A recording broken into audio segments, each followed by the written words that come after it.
नमस्कार दोस्तों, horror high के आज के एपिसोड में मैं आप सभी लोगों का स्वागत करता हूं। आज की जो कहानी है वो दिवाली के ऊपर है, तो चलिए शुरू करते हैं। आप सब लोग ये तो जानते हैं कि दिवाली जगमगाती रोशनी और लाइट्स का त्यौहार है, पर ज़्यादातर लोग ये नहीं जानते कि दिवाली की रात अमावस्या की रात होती है और हर अमावस्या की रात काली शक्तियाँ सबसे ज़्यादा ताकतवर हो जाती हैं। लेकिन 19 साल का सुमित इस बात से अनजान था। वह अपने दोस्त विजय के साथ दिवाली की रात सड़क पर घूम रहा था। तभी विजय की नज़र मंदिर के पीछे एक सुनसान से घर के पीछे गई। वहाँ एक सुंदर लड़की लाल साड़ी पहने हुए दिया जला रही थी।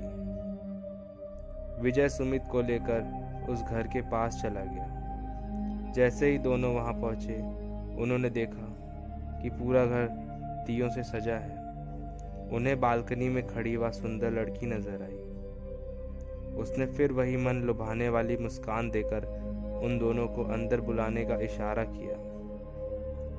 घर अंदर से भी उतना खूबसूरत सजा हुआ था जितना कि बाहर से था। मेज पर खाने के लिए अलग अलग चीजें रखी हुई थी। सुमित मेज से एक लड्डू उठाकर खाने लगा, पर उसके हाथ से गलती से वह नीचे गिर गया। जैसे ही सुमित लड्डू उठाने के लिए नीचे झुका, उसने देखा कि मेज के नीचे एक भयानक काली परछाई थी, जो सुमित को देखते ही गायब हो गई। सुमित जैसे ही विजय को यह बताने ऊपर उठा, उसने देखा कि विजय सीढ़ियों के ऊपर खींचा चला जा रहा था। सुमित बेहद घबराने लगा। फिर अचानक घर में पायल की आवाज़ें आने लगी, जैसे कि कोई लड़की एक कमरे से दूसरे कमरे में जा रही हो। सुमित उस आवाज़ के पीछे पीछे सीढ़ियों से ऊपर चला गया, लेकिन ऊपर जाते ही उसे कमरे के अंदर पंखे से लटकी हुई एक लाश दिखी। सुमित उस लाश का चेहरा देखकर पूरी तरह कांपने लगा, क्योंकि वो किसी और की नहीं बल्कि विजय की ही थी। सुमित डरते डरते पीछे मुड़ा तो उसके ठीक सामने वही सुंदर लड़की खड़ी थी और उसे देखकर मुस्कुरा रही थी। पर इस बार सुमित को वह मुस्कान लुभाने वाली नहीं बल्कि बेहद डरावनी लग रही थी। अचानक घर की सारी लाइट्स बंद हो गई। वह धीरे धीरे एक खंडहर में बदल गया और वह लड़की अब भी सुमित को देखकर मुस्कुरा रही थी।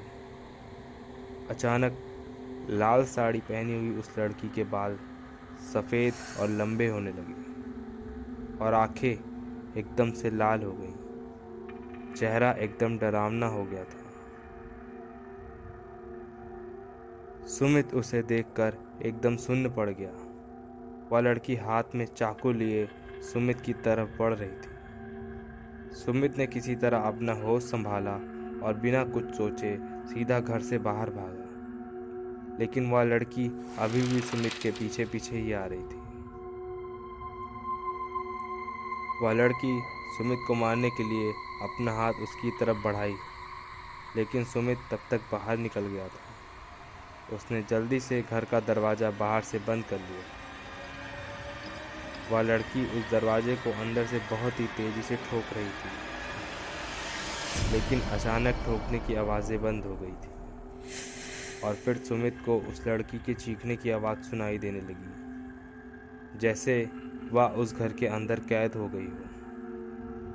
सुमित वहाँ से जल्दी से निकला और अपने घर जाकर चुपचाप सो गया। अगली सुबह जब सुमित उठा तो उसकी माँ ने बताया कि उसका दोस्त विजय कल रात से लापता है। तब सुमित ने पूरा किस्सा अपनी माँ को बताया। माँ ने उससे कहा, कई साल पहले दिवाली की एक रात एक लड़की उस घर में आत्महत्या कर ली थी। तब से उसकी आत्मा उसी घर में भटकती रहती है और किसी को भी नहीं पता कि वो आत्महत्या क्यों की थी। तब से उस घर में कोई भी नहीं जाता।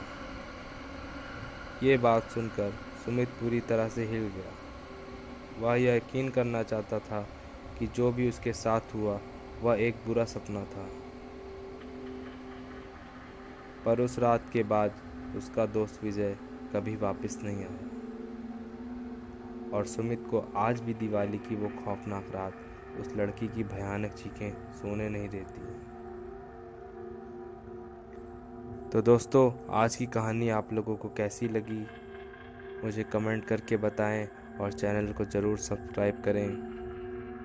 और अगर ये वीडियो अच्छी लगी हो तो शेयर करें।